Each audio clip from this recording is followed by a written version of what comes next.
یہ یہودی یہ شروع سے پیغمبر حسن و جمال حضور علیہ السلام کی توہین و تنقیص کو شعار زندگی رکھتے ہیں، تو ایک زمانے میں انہوں نے سازش کی اور آقا کریم کے روضہ اطہر سے حضور کے جسد اطہر کو چرانے کی سازش کی، اور جس کی حفاظت میرا رب کرے کون اس محبوب کا بال بھی کر سکتا ہے۔ یہ جو کچھ ہو رہا ہے یہ ہمارا امتحان ہے، ورنہ جس کے سر پہ وارا فانا لا کا ذکر کا تاج میرے رب نے رکھا ہے، بھلا اس کی شان کو کوئی گھٹا سکتا ہے؟ جدا ذکر خدا بلند کرے کیڑا جمع حسن بند کرے، اس ذکر دا حافظ آپ خدا پڑھو لا الہ، خود اللہ حفاظت کرنے والا ہے ذکر کی۔ یہ تاج رب نے محبوب کے سر پہ رکھا ہوا ہے، اس لیے چاند کی طرف منہ کر کے تھوکنے سے چاند کی نوری کرنوں کو میلا نہیں کیا جا سکتا۔ تھوکنے والے کا اپنا منہ گندا ہوگا، لیکن چاند کل بھی روشن تھا، چاند آج بھی روشن رہے گا۔ مدینے والے چاند کی عظمتوں کو کوئی گہنا سکتا ہی نہیں ہے، کیونکہ جس کے سر پہ ورفانا لکا ذکر کی چادر میرے رب نے تان دی ہے، اس کی عظمتوں کو کوئی گھٹا سکتا ہی نہیں ہے۔ یہ امتحان ہمارا ہے، یہ آزمائش ہماری ہے۔ اللہ اکبر۔ تو میں نے کہا کہ یہ سعادت مند لوگوں کا مقصوم ہوتا ہے۔ تو اس زمانے میں کچھ بد نصیب یہودیوں نے یہ سازش کی کہ حضور کے جسد اطہر کو روضہ انور سے نکال لیا جائے، اور پھر باقاعدہ انہوں نے 2 اشخاص کو وظائف پڑھا کر کے، داڑیاں رکھوا کر کے، جبہ و دستار پہنا کر کے مدینے میں بھیجا، صوفیاء کے، نیکوکاروں کے، علماء کے، زاہدین کے روپ میں، اور انہوں نے وہاں ایک جگہ کرائے پہ لے لی اور اپنی کارروائی کا آغاز کر دیا۔ وہ اپنے کمرے کے اندر سرنگ کھودتے اور روزانہ مٹی نکالتے اور رات کے اندھیرے میں بقی کے قبرستان میں قبروں کے اوپر مٹی ڈال کے آ جاتے، اور سارا دن تسبیح لیے اللہ اللہ کرتے رہتے۔ لوگ کہتے کہ یہ تو بڑے صالح لوگ ہیں، اور پھر لوگوں کو خیرات بھی کرتے، لیکن کارروائیاں اور انداز یہ تھا، لباس خضر میں رہزنی کر رہے تھے، اور یہ ڈاکو اور یہ رہزن لٹیرے ایک بہت خطرناک مہم پہ آئے ہوئے تھے۔ جب وہ بالکل قریب پہنچ گئے، اور ایک روایت میں آتا ہے کہ حضرت عمر کے پاؤں کا انگوٹھا بھی ننگا ہو گیا، حضور علیہ السلام سلطان نور الدین زنگی کو خواب میں ملے، اور ان کی شکلیں دکھائی کہ یہ 2 موذی مجھ کو تکلیف دے رہے ہیں۔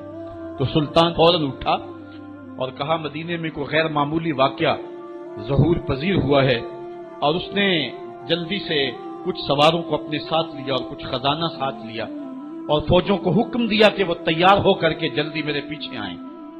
مدینے میں پہنچ کر کے اس نے دعوت عام کر دی اور لوگوں کو کہا کہ آؤ میرے دسترخوان نعمت سے کھاؤ، اور لوگوں کو خیرات کرنے لگا۔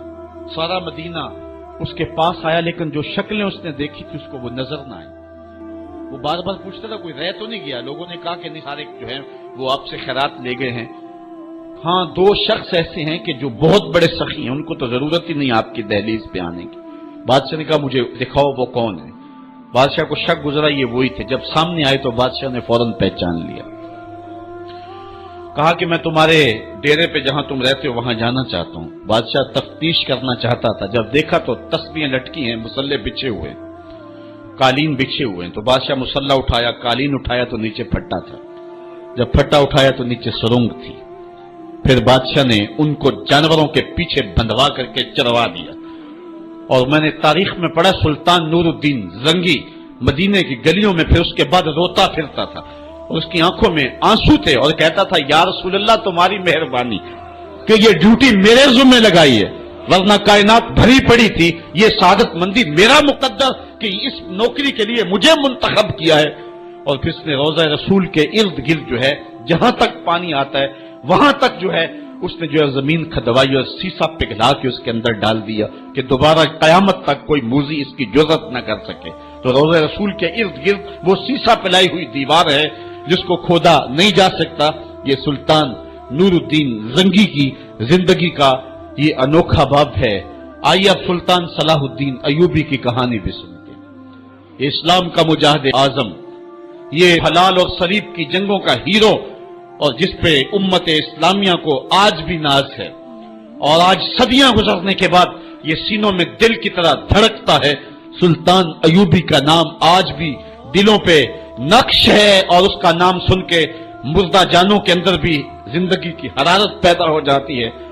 اس کے زمانے میں ریجینالڈ بدبخت ایک انگلستان کے شہزادے نے حاجیوں کے قافلے کو روک لیا اور ان کا سامان لوٹ لیا.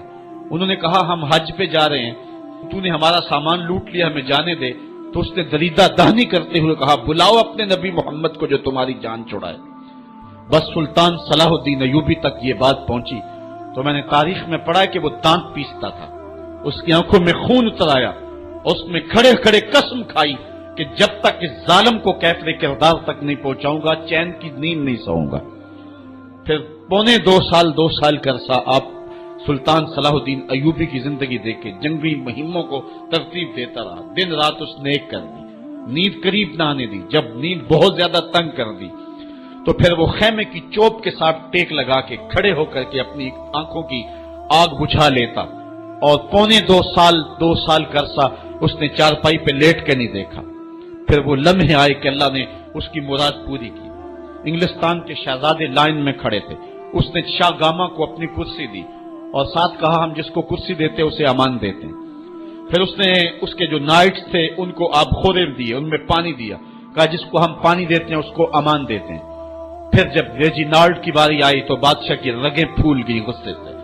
اس نے تلوار نہم سے باہر نکالی اور اس کی چھاتی پہ چڑھ کے اس کی گردن پہ تلوار رکھ کے اس کے ٹکڑے کرتے ہوئے کہا او کتے, تم نے کہا تھا بلاؤ اپنے نبی محمد کو, محمد عربی نے اپنا نوکر بھیج دیا ہے. اور اس طرح اس ریجینالڈ کتے کے 2 ٹکڑے کر کے رکھ دیے. یہ ہماری تاریخ ہے, یہ اور روشن تاریخ ہے. ہمارے اسلاف, ہمارے بزرگ اس دور کے شہنشاہ, اس دور کے بادشاہ اتنی جرأت اور اتنی عظیمت رکھا کرتے تھے. اور آج ہماری کمزوریاں نے دشمنوں کو دلیر کر دی ہے.